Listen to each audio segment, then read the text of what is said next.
Welcome to GSU and the special post-performance discussion.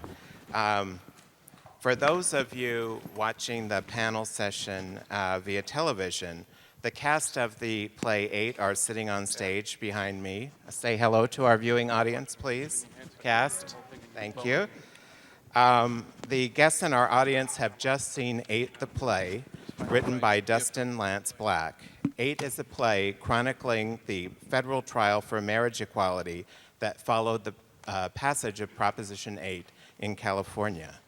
I want to thank the actors of the Southland Area Theater Ensemble, Jeannie McInerney Lubeck, for her generous support for this production, the American Foundation for Equal Rights and Broadway Impact, and President Maimon and Governor State University. Tonight's panel discussion will be interactive. We have microphones, as Lana just told you, available for the audience. And my colleague, Rhonda Brown, will be monitoring our Twitter feed. And you'll be able to tweet your questions to @governors_state. So Underscore. that's @governors_state. Underscore. Underscore, right. Thank you. Now I'd like to introduce our distinguished panel. To my left here, to my left is Martin Castro. He is president of Castro Synergies, LLC, which provides consulting to corporations, entrepreneurs, and nonprofit organizations that wish to collaborate with and have a positive social impact on diverse communities. Castro serves as chair of the U.S. Commission on Civil Rights by appointment of President Barack Obama. He is a trustee of the National Museum of Mexican Art and chair of the Illinois Human Rights Commission. He is active as one of the founders of Nuestro Futuro, the Trust's Latino Philanthropy Initiative, and is also a co-founder of Nu Futuro, LLC, which helps Latino students get to college. We are also thrilled to have one of our actors, Charlie Lubeck, with us tonight. Charlie is a member of the Slate 8 cast. He is an actor and a singer. He's been performing for 15 years and earned his BFA in acting from the University of Illinois at Urbana-Champaign. He once performed in an alley in Vienna, Austria, which was part of his senior year choir tour through Europe. Charlie has triumphed over ADHD and Asperger's syndrome.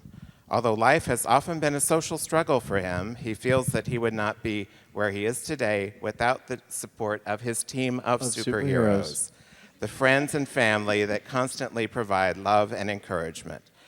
Charlie originally auditioned for the Glee project at the New York City Open Casting Call. We also have with us Greg Simoncini. He founded Simoncini Strategies after spending 9 years as a senior consultant and manager for the Alford Group and the Schofield Company. Prior to becoming a consultant, Greg spent almost 10 years in institutional fundraising, working for such institutions as Philip Academy Andover, the University of Virginia, and the Golden Apple Foundation. Greg is a sought-after expert on the not-for-profit sector, speaking regularly at conferences and seminars, and appearing in local and national print and broadcast media. He currently serves on the boards of the Academy for Urban School Leadership, Youth Guidance, and the Victory Fund Campaign Board. In addition, he is the commissioner of the Illinois Human Rights Commission. He has a BA from Calvin College and a joint Master of Divinity and JD from Yale University Divinity and Law Schools. So we have a very impressive panel this night to discuss our play. You know, one of the first things I wanted to say is how much the judge's ruling, I just recommend you all go and read. You heard shortly what the judge had to say, but how much it is a product of the enlightenment that here in this drama we had reason versus what did the judge say? Prejudice and that fear and prejudice were on trial. So the actual judge's ruling just very much went through, what do we know? What is really the evidence? Who is telling us what we know? So maybe we could start with that question. What do we know? What should we believe after seeing this trial here on stage? Well, it's my personal opinion, and what I say tonight is my personal opinion, not my government roles, but that whenever you do have the opportunity to scrutinize something under the bright light of day, that there is very little room for maneuvering, there's very little room for political grandstanding, and that's one of the beautiful things about the court of law, or as Greg and I have seen in the Illinois Human Rights Commission, where you bring the two parties forward and they have to give you the facts. Not the innuendo, not the talking heads you hear on television, but the truth and the facts. And then the trier of fact makes that decision. Not every case is as clear, but I think what we saw tonight was that that judge made a difference in how that case was tried. And that judge demanded the highest and the best from both of those lawyers, and not both of them could deliver that. And separating the wheat from the chaff, we found the truth. And hopefully when this case, if it does get heard by the U.S. Supreme Court, that those justices will hold the facts and the law to the same rigor that this judge did. Thank you. Other comments? I also think that it's important to understand that the facts are sort of before our eyes every day, and it's part of the reason why I think society's attitudes about gay men and lesbians and about, say, gay marriage are changing. And it's really because we all know, or we can assume that we know, somebody who is gay or lesbian. They're a brother, they're an uncle, they're a cousin, they're a trusted colleague at work, they're in our neighborhoods with families. And when you look out and you see these people and you interact with them, the scales begin to sort of fall from your eyes. And you begin to understand why propositions like 8 and the 4 that are right now on ballots in the United States are so wrong. So the power of encountering openly gay and lesbian people is probably right now what is driving gay rights in the United States more than anything else. Charlie, I have a question for you in specific. As Sure. a young person, it seems like young people were often used as tools in this trial, tools by campaigns. They were spoken for. We heard some of the young actors actually speak in their role as children, but how did you feel as a young person about a young person's perspective on Proposition 8 and the play itself? Well, my perspective is kind of, I think it's shaped very much like what you two were mentioning when it comes to power, and about what power really represents for an individual group. And I think for the last 25 or 30 years or so, gays have been seen in society as sort of they were an unspoken thing. It was unspoken, and I think for a long time the thought of marriage, the thought of legal marriage was never even a concept that entered into the mainstream consciousness. And yet at the same time, you have phenomenal icons, Liberace, Freddie Mercury, people in the entertainment industry that, everyone knew they were gay. Everyone knew they were gay. If you didn't know you were gay, you had the blinders over your eyes in a way that you couldn't even fathom, that I couldn't even fathom.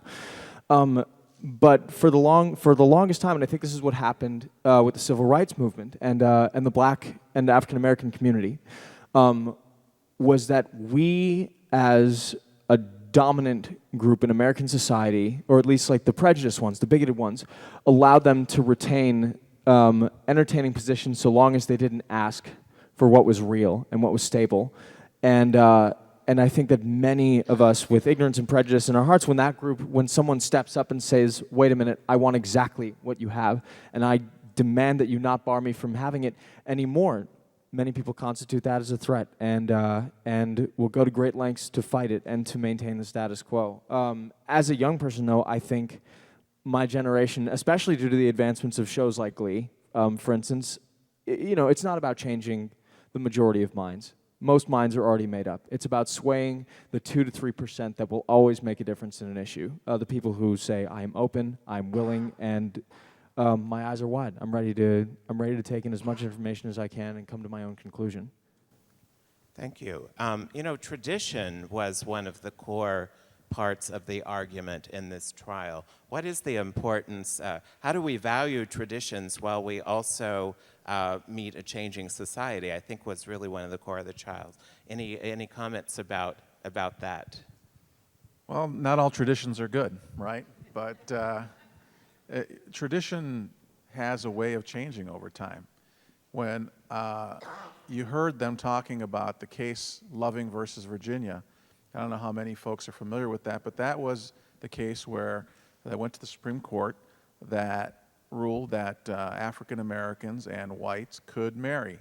And the beginning of that case, the police actually broke down the door and into the bedroom of Mr. and Mrs. Loving, and hence the case worked its way up to the Supreme Court. And imagine today, our view of that, it seems so archaic. It seems like it comes from prehistoric times. Yet, history has a way of repeating itself. And now we're in the same situation, but substitute black and white for male and male or female and female. And it is the exact same situation. So that tradition that existed back then was undone. This tradition, as it's referenced, needs to be undone because it is clearly a civil rights issue. If you believe in the ruling in Loving, you have to believe that the same due process clause and equal protection clause that struck down that tradition will strike down this one. Tradition also is often a code word for religion. People will say it's tradition, and what they're really saying is this is what they believe the Bible has handed down, or they believe that the particular theology of a denomination or a church is handed down. And undoing that is a sensitive and very complicated matter, right? But we have undone many religious traditions that we thought were immutable. We really did. And this is going to be one of those. Primarily because of all of the traditions that have fallen, that people have argued have been rooted in Scripture or have implied have been rooted in Scripture, beginning with, I might add, slavery. This is probably the least discussed in all of Bible, and it's the least discussed, frankly, in almost every theological tradition. It's almost, this being homosexuality, it's kind of an afterthought, right? So when people talk about tradition, you really want to press. What is it that you're really saying? What is it that you're really trying to hold on to? And it isn't just an idea that a marriage has always been between a man and a woman. It's their belief that this is what the Bible says or their theological tradition says. And that goes back even further to they believe that the Bible is unequivocal in condemning homosexuality, that the theological traditions have been, that the church has been. And, well, that's not only debatable, but the Bible and theological traditions have upheld other things that we now find just morally objectionable. And please take this in the right spirit. I regard myself as a Christian, a gay Christian, and it is, so I find myself often talking to my fellow believers and saying, you need to understand what it is that's really driving your thinking, what is really driving your passion here, and if you come to understand that, you're more likely to be open to change. Quite frankly, I don't find it okay that people can pick and choose the pieces of scriptures that best fit their personal distastes. To me, using scripture to justify ignorance is one of the biggest atrocities committed in our world today.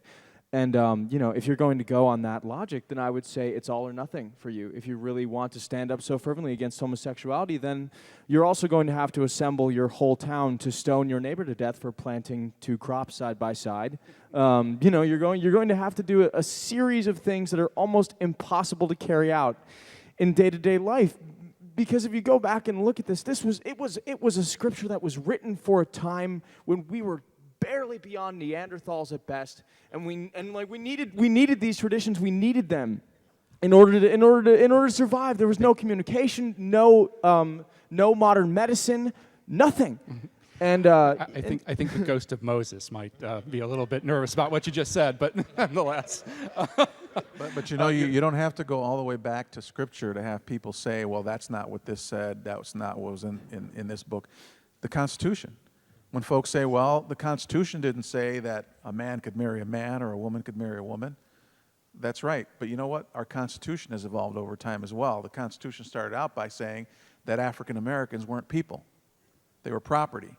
And so we are enlightened enough today to have changed that and to realize that that's not the meaning it should hold today. And so the Constitution was made so that it can adapt to times like those that we have today. And you know, Greg was talking about religion, and we're talking about tradition. I mean, Latinos are among the most traditional people. And yet a study by the Pew Hispanic Research Center that came out, I think it was last week, shows that for the first time ever, since, well, at least so they've been taking these statistics, a majority of Latinos are in favor of marriage equality, 52% in favor versus 34% against, which is virtually the opposite of what it was in just 2006.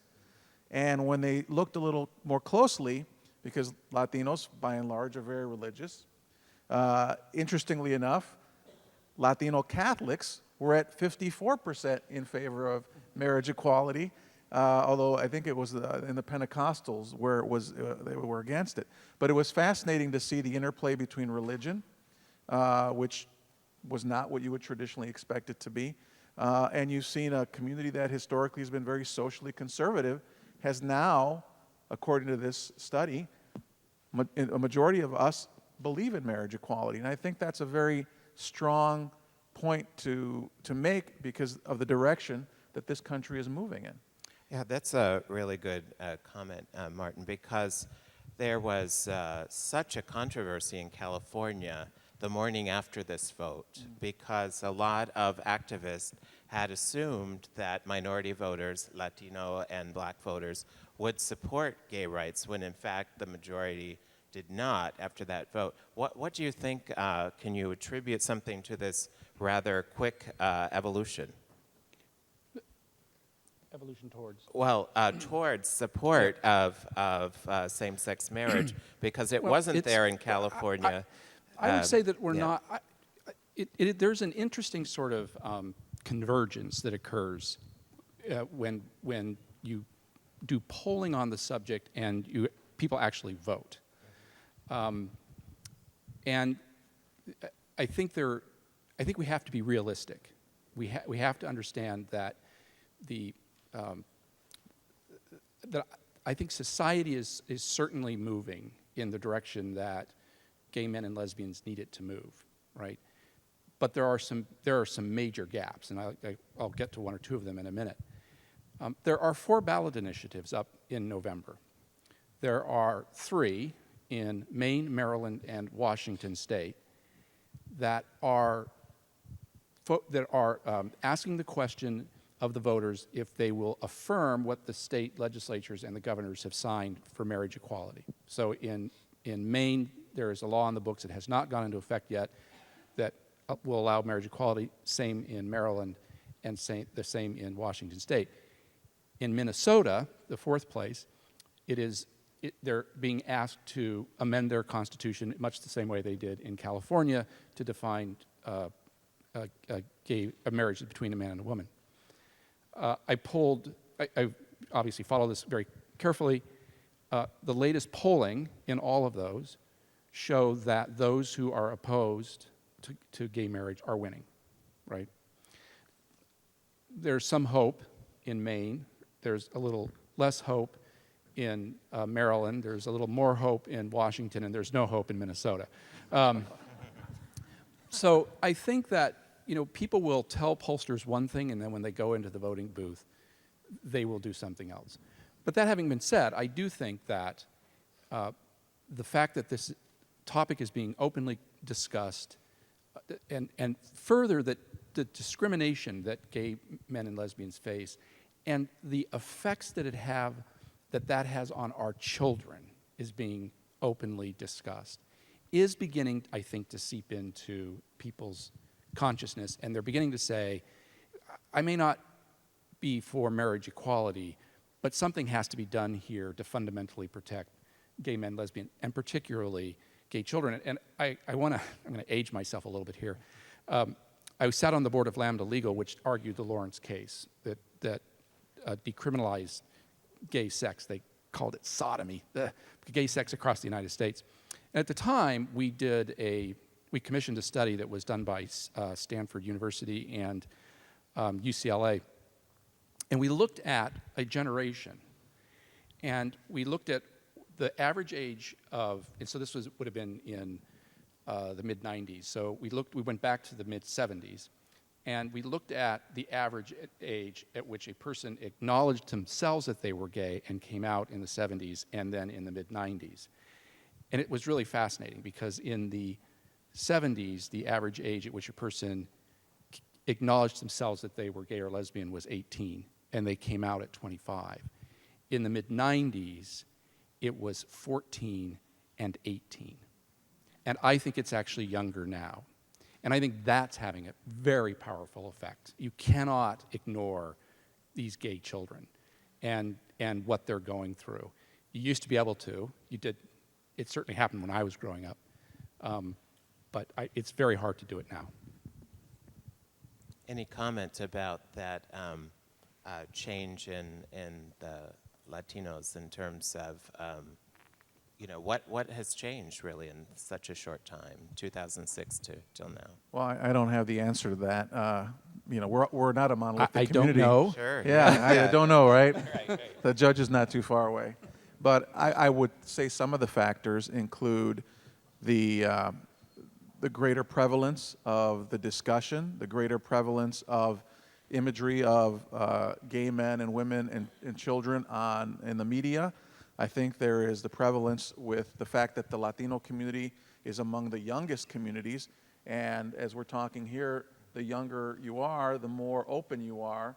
And I think folks are looking to the fact that, you know what, these are my sons and my daughters and my children and my grandchildren.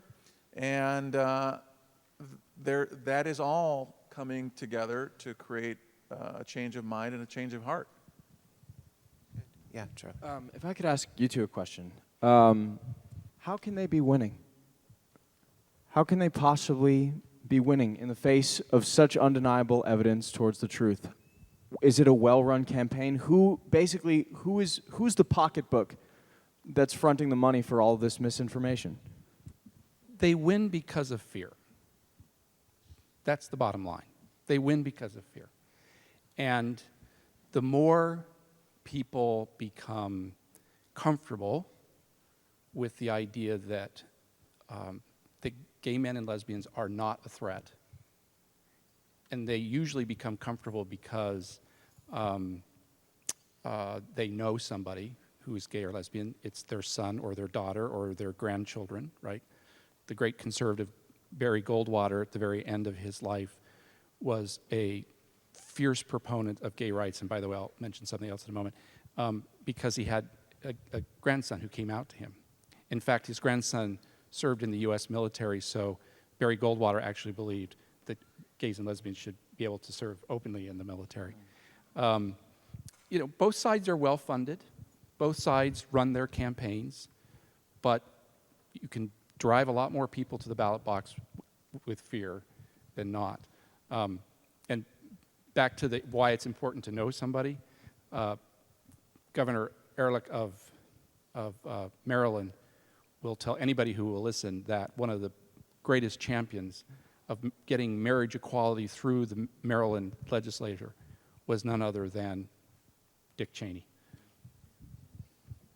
They may win a battle here or there, but they're not going to win the war. Ultimately, we're going to win this. And we're going to win it for many of the reasons we talked about today, but also because we have a duty to play. We have to teach our children to treat people fairly. We have to teach our children that there is nothing wrong with being gay, that there is nothing wrong with marriage equality. And that begins to change the tide. As I was leaving my house tonight to come here, I told my eldest son, the 11-year-old, where I was going, and I said to him, if folks ask me why we should support marriage equality, what would your answer be? And he said, Dad, people should be able to love the person that they, marry the person that they love. And it's just that simple. And the more we think about that way, the more our children think about that way, the more the next generation thinks about that, we're going to win this. I have no doubt about it. And we're close now, and we're going to get there. Provost Allison, can we open the floor to some questions? Oh, certainly. Do we have questions? My name's William Strands. I am the secretary of the Gay Straight Alliance on campus here. So we set out a table there if you want to join our mailing list and figure out the events that we do, things like this and different things. We didn't do this, but we came as a club to this. My question was, I've been going into Socrates again. I'm rereading the Symposium for like the third time. And I know you're shaking hands. Woo! And I'm reading it again, and I see this, and I'm comparing and contrasting the Symposium where same-sex marriage was the norm in that play. Like, you didn't have the conversation between was it wrong or was it right for that. So I'm thinking, and then when you say truth versus fear, that's also a big thing too. And I ask, in this issue, in the public, where's our Socrates to ask these questions, to speak towards the truth, and to try to find this out? Because we get muddled in fear and politics, and it's happening all over the place. So my question is, where's Socrates in this situation? Well, as I said at my beginning remarks, I think the judge played that role. Just a ruthless attention to evidence. Said, what is your evidence? Focus on logic rather than fear or prejudice. I think that's one reason, in my opinion, that a lot of people talk about activist courts. They're actually concerned that that is the arena. The courts actually, as in Loving versus Virginia, are the ones who play that role in our society. As the judge and the commentary said, people can't just get up and spout their evidence in quotation marks. They actually have to follow reasoning. They have to be questioned. They have to be cross-questioning, which is really a Socratic kind of method. So I think that's where you're going to see it today. Other comments? Yeah, I think you hit the nail on the head. Yes, we have somebody. Can I speak? Yes, please go ahead. I think I want to take the opposite side here. This play is great as entertainment. However, I hope that the teaching here at Governor State is a little more objective. I don't think that there is just a matter of gay versus straight. I think that on the spectrum, people can be attracted to the same sex, or they can be attracted more to one sex or another. I think that the whole dividing line is more cultural than physical. I think that the plan for pushing homosexuality has more to do with International Planned Parenthood. If there's more homosexual marriages, the population is kept down. And I think that's the goal of a lot of what's going on now. Okay. Next comment, please.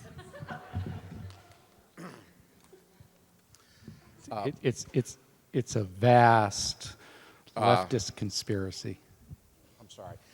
I guess Excuse me, that was a very snotty comment. I have studied this. Take a look, even going as far back as when my sons 20 years ago were in school, in grammar school, and there was a parenting class in Shawnee Mission, Kansas, that was using a book that they were telling the parents that it was a parenting class. But the textbook that they were using was Keith Melville's Marriage and Family Today, which was avoiding monogamy, and it was pushing the feminist movement, the homosexual movement, and group marriage. And it said in this textbook that was used in the parenting class that the only reason group marriages did not succeed was because children were not culturally socialized correctly. It was in Shawnee Mission, Kansas. If I could say, what I've found in my experience is that most people really don't have time for conspiracies. I really don't have the time. Then Perhaps I am please part study of facts. something Then greater, please but study facts. I don't see anyone on this panel. I don't see anything in the play that was presenting any information that would support what other people taught. You had a completely emotional presentation here, a completely emotional play where people were able to identify with the couples that were supposedly being denied their freedom. Frankly, I couldn't care less that sweetie pie couples want to get married, but I think that the larger picture should be presented to parents and to the community so that they know what the larger picture is and what the goals of International Planned Parenthood are. Okay, thank you. I do think that we had two sides presented in a trial as well. So I think in terms of the construction of this play, we should acknowledge that. But I would like to take another speaker now if you are someone with a question.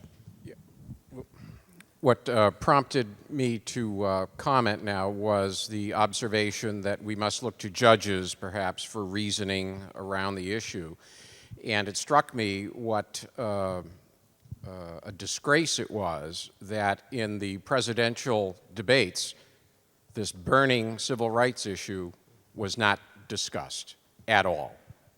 And certainly Barack Obama's lack of leadership is something that it should inform us all on this issue. He did not lead, he followed on this lead. That's all, other than that, Martin, I love your tie. Thank you. I think it's important to, first of all, snotty comment or not, time for conspiracies or not, it's important to hear. It's actually really important to hear what is out there and what is clearly unsubstantiated, and that's what came out in the trial. Socrates isn't in the political arena right now, because this is still,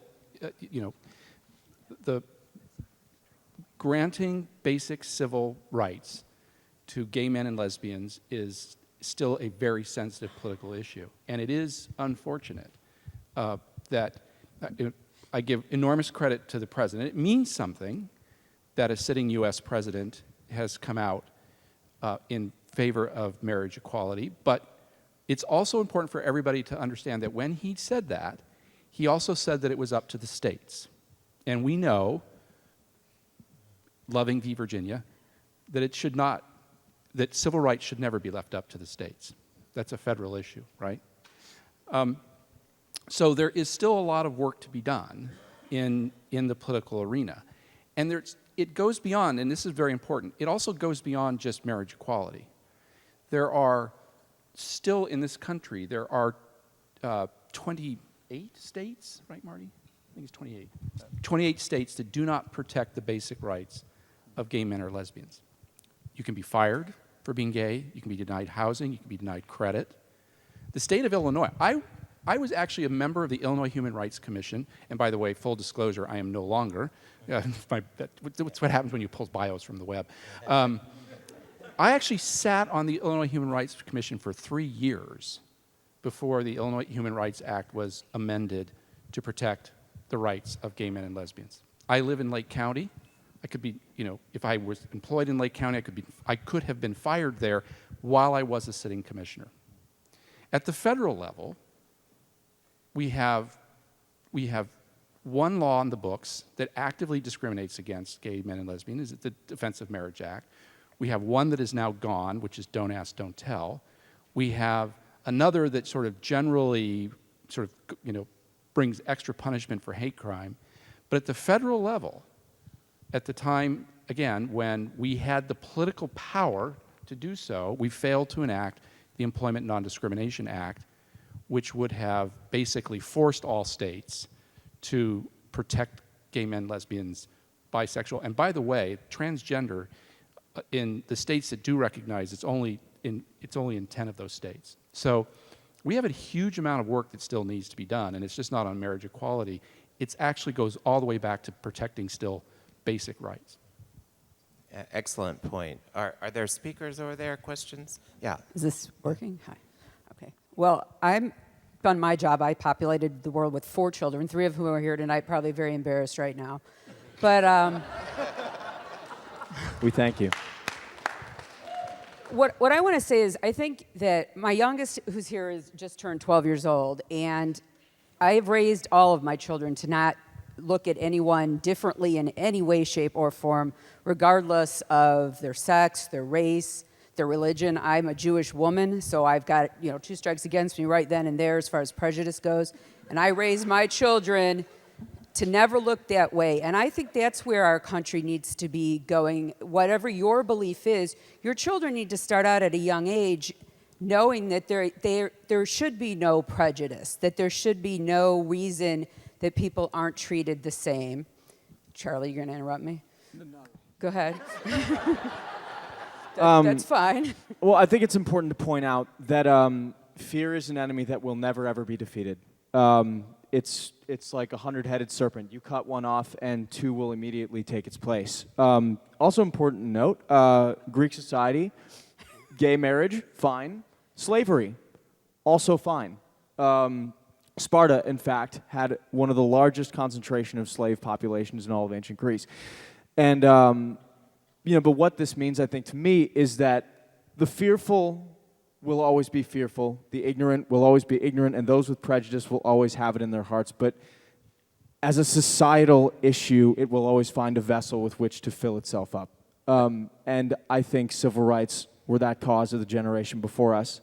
I think the rights of gays, lesbians, the LGBT community as a whole are what is defining ours. And there was a realization that I came to the other day that I will have to tell my children when they ask me how this could have happened while we lived and while we breathed and while we worked to make things better, how it could have happened. And one of the only things that I'll be able to say is that it was just a different time. Here, I'm going to interrupt you now. Here's my point, is that I'm hoping, the only reason my children know that blacks and whites couldn't marry is from history books, my youngest especially.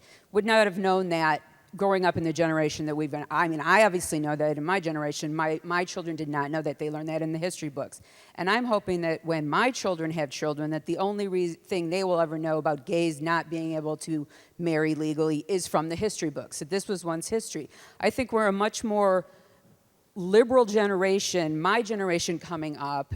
I mean, you're obviously clearly younger than I am, and your generation was, I think, part of the start of, I have a daughter up at Northwestern, and it's such a liberal school. Everyone is treated equally, whereas 100 years ago, that's not the way that would have been. And I think each generation has to start instilling on their children younger and younger that these civil rights are civil rights, and that there shouldn't be no fear, and that eventually, you're saying you cut off one head, 2 are going to come back, but eventually there won't be any heads to come back if we do this correctly. Of course. It's like the promised land.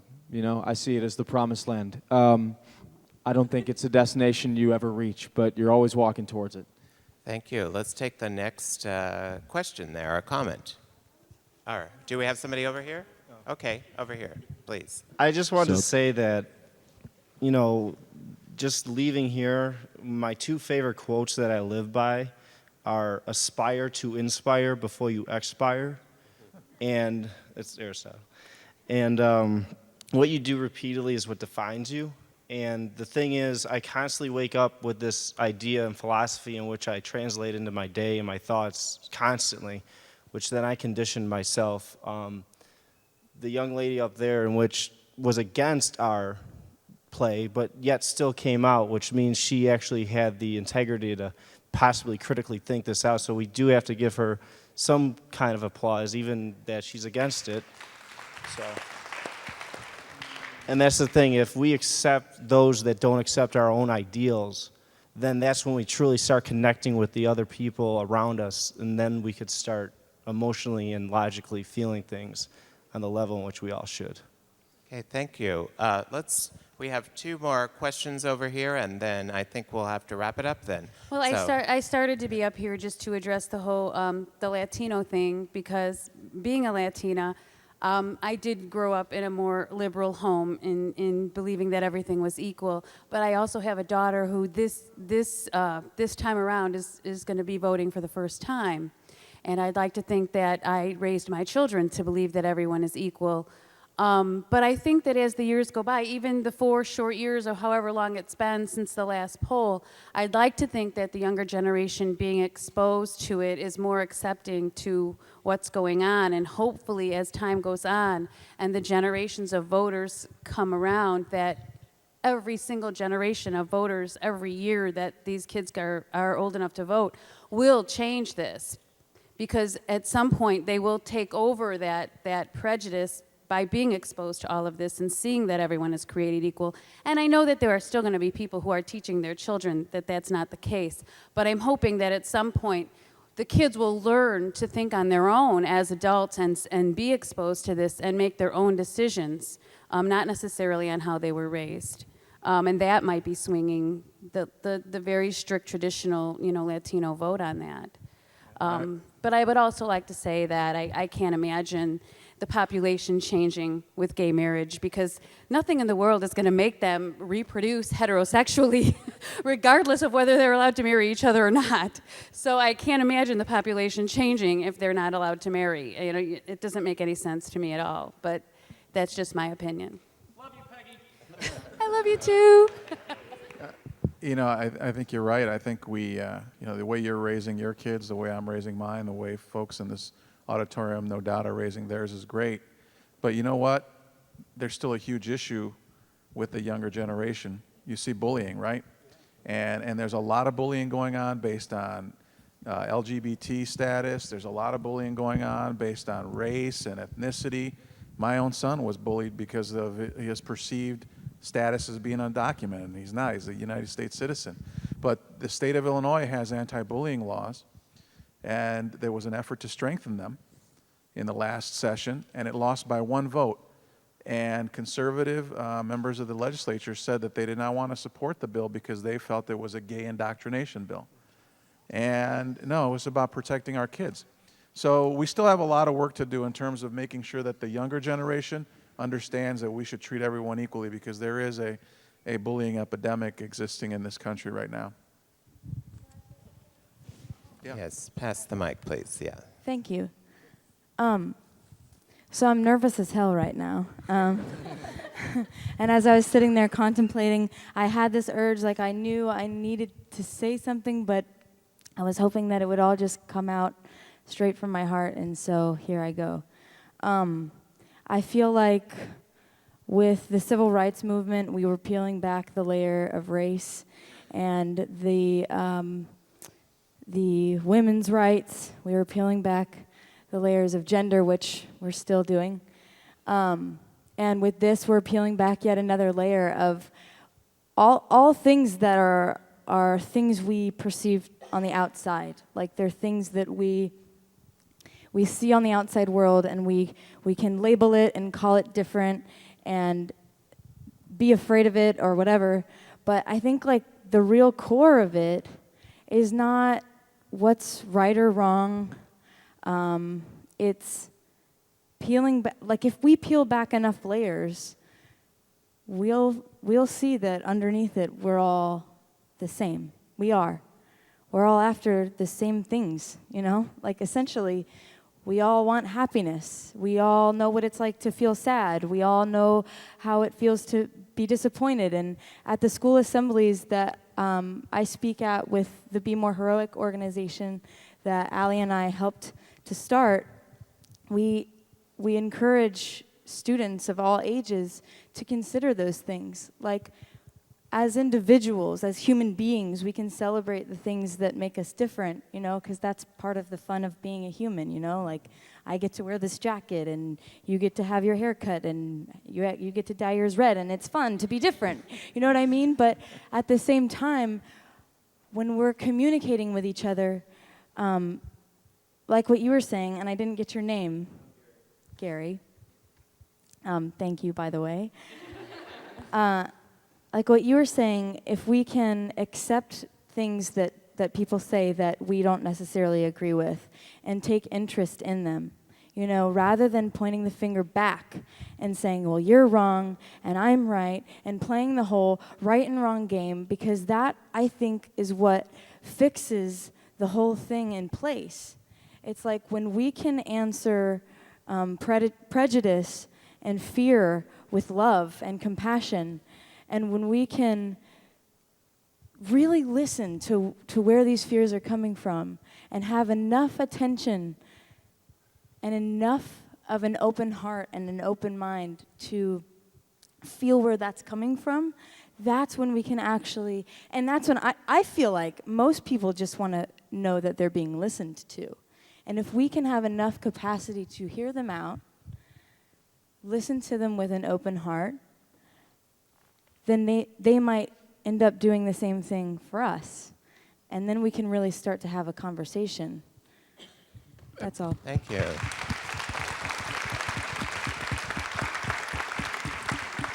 Let's take one more audience member, and then we'll wrap it up. Yeah, go ahead. Hi, everybody. I just wanted to, it's just a comment. I want to tell you all, each and every single one of you up there, that you are all fantastic. And you are so inspirational. I am struggling right now with becoming, coming out and things like that. So I just wanted to let you know that you guys are inspirational. Keep it up. Thank you. Thank you. Well, I think we've had a wonderful evening of theater, a great discussion afterwards. As our Gay Straight Alliance said, they've got a table out there. You can certainly continue your conversation. We don't shut down the building right away. So please stay, have conversations, and I want to thank each of our panelists for being here. I want to thank our actors. Thank you very much. And good night. Thank you.